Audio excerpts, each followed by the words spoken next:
anyone that finds this like ridiculously disrespectful, if you want to go after Trump, go after Trump. But like the way that they're clowning, or Jon Stewart is clowning the black church, and you have black people there being a part of a parody of the black church, is just on those institutions, to those corporations and advertisers and universities and law firms, all of them. If you still think that bending the knee to Trump will save you, I have one thing to say. But if you're afraid and you protect your bottom line, I've got but one thing to say. Now, you have these black people in the background being a part of what is an iconic part of black culture, which is the black church. A lot of politicians go in there to try to get votes and all of that. Put religion aside, put all of those things aside. You would not see this done with any other religion. You would not see this done with Islam. You would not see this done with Jewish people. Only black people will look at this because they hate Trump and allow the black church and something as sacred as the black choir to be a parody. And look at his mannerisms. It's clear that he's just clowning the whole concept. And just the idea of, just from a religious perspective, the language that's being used in the context of a church is unacceptable. So again, you can dislike Trump, you can have all those feelings about Trump, but this is unacceptable. And anyone who finds this funny or entertaining, but yet would not apply the same standards to the other side, you have to check the mental gymnastics that you have to do to make this funny, to make this acceptable, or to make this make sense. Imagine if a Republican had done something like this. A Republican comedian or a conservative comedian going into the black church and parodying it would be unacceptable. One little phrase. You tell them. Go yourself. What do we got? What do the listeners want to know this week? First up, John, do you think that Skydance would get rid of The Daily Show after the merger goes through? Skydance, the company that's coming in? Yes. Boy, that's a good question. I have, unfortunately, we haven't heard anything from them. They haven't called me and said, like, don't get too comfortable in that office, Stewart. But let me tell you something. I've been kicked out of shittier establishments than that. We'll land on our feet. No, I honestly don't know. I mean, I think I'd like to believe that, like, without The Daily Show, I don't know. Comedy Central is kind of like Muzak at this point. I think we're the only sort of in like life that exists on a current basis, other than like South Park Reruns of The Office. But it's the only thing on there. I'd like to think we bring enough value to the property. Like if they're... So what he's talking about there, just for context, what he's talking about there is his show on Comedy Central generating money. Now, if you think about the ideology of a lot of people that are left of center, they don't really like capitalism and they're not big fans of capitalism. So when you're talking about money, I'm not sure why he would use that as an argument. Now, this interview was done before Colbert was canceled.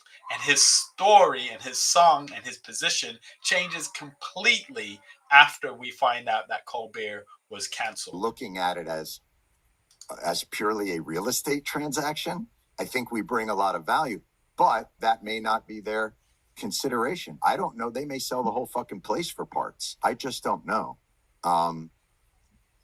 And we'll deal with it when we do. But I'm so happy and proud of everybody that works of that. Like, they want to do that, knock themselves out. Well, as Jay Leno would say about Doritos, go ahead, crunch all you want. We'll make more.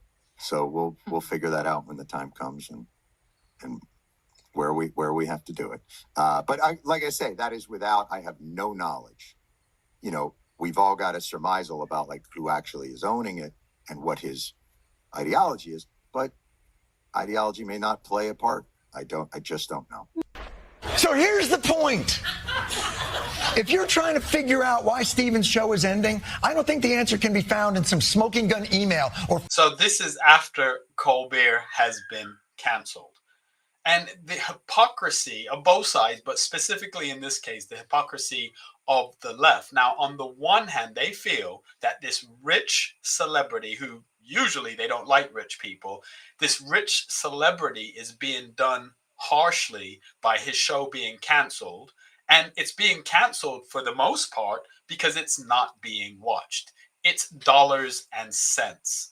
He may be doing better than some of the other late night shows, but all of them are struggling. And it's not unique to those shows. Like the mainstream media is going to struggle because you have so many other options of where you can get entertainment, you can get news. And then you have these 3 or 4 late night talk show hosts that for the most part, other than Fox, are all doing the same thing. They're just bashing Republicans. So even if there are a lot of people that want to watch it, all things being equal, they're diluting their own audience. And then you have Fox, you have Gutfeld, who's doing the complete opposite. So he's not being cannibalized. And actually, his ratings with a smaller staff, and I'd imagine a smaller budget, his ratings are doing far better. But then you have all of these other talk show hosts that are now crying and complaining about a rich celebrity losing his show. I feel for anyone that works for the show because, anyone losing their job is a horrible thing. But I can't feel that sorry for him. And it's a self-evident thing. If he feels he's that popular, and if he feels that his show should have been kept on the air because so many people are watching it, surely he'll be able to go online and he'll be able to get a following. There are people online with just a camera, a Wi-Fi connection, and grit that have been making content that are getting more views than these late night shows. So if he feels that he's just really built like that and people are actually that interested in him, he can go online and build a following. He'll have the momentum from being a celebrity and being on one of the biggest shows on TV. He'll have the momentum of that. So if he thinks he's that great, just go for it. Just start an online channel, and I guarantee you he will fail, just like Joy Reid has failed, just like Acosta has failed. And I don't wish anything bad on any of them, but when you look at their views, compared to some people that just have a camera and a Wi-Fi connection, you'll see that they're not that popular. And you'll also realize that people weren't watching them because of their talent. People were watching them because they were on. Phone call from Trump to CBS executives, or in CBS's QuickBooks spreadsheets on the financial health of late night. I think the answer is in the fear and pre-compliance that is gripping all of America's institutions at this very moment. Institutions that have chosen not to fight the vengeful and vindictive actions of our pubic hair doodling commander-in-chief. This is not the moment to give in. Go fuck yourself!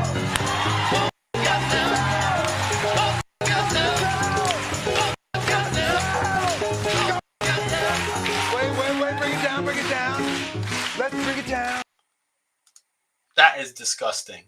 That's disgusting. And I'm not even saying it again from a religious perspective. For them to demean the black church and the black choir in this way and no one call it out is absolutely disgusting.